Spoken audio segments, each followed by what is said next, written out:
আসসালামু আলাইকুম, কি অবস্থা বন্ধুরা? আজকে আপনাদেরকে দেখাবো বাকেট মেশিন দিয়ে কিভাবে খাতা, বড় বিশাল খাতা একটা গর্ত ফুরানো হবে। আপনারা ভিডিওতে লাস্ট পর্যন্ত দেখবেন। আর এই প্রবাসী জীবনে ভাই অনেক ধরনের কাজ করতে হয়।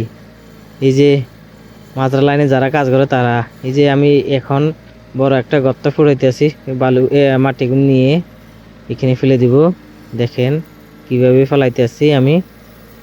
ভাই এই মেশিনটা থাকার কারণে ভাই আমাদের কিছু কষ্ট কম, মানে কমে গেছে আর টোটালি। মানে এই মেশিন দিয়ে 5 জনের কাম একজনে করতে পারে, জাস্ট একজন ড্রাইভিং করন লাগা আর ভাই রে ভাই, বিদেশে বাড়িতে যে কোনো মেশিন দিয়ে কাজ করলে একটা আরাম পাওয়া যায়।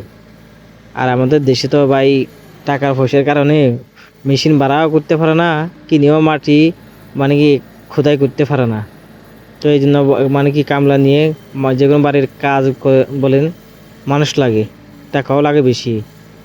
তো ভাই ভিডিওটাও ভালো লাগলে শেয়ার করে দিবেন, আর বেশি বেশি লাইক করবেন। হয়তো আমি নতুন মানুষ, একটু সাপোর্ট করবেন বেশি করে। আর হয়তো কথার ভিতরে ভুল থাকতে পারে, মাফ করে দিবেন আমাকে। ধন্যবাদ সবাইকে।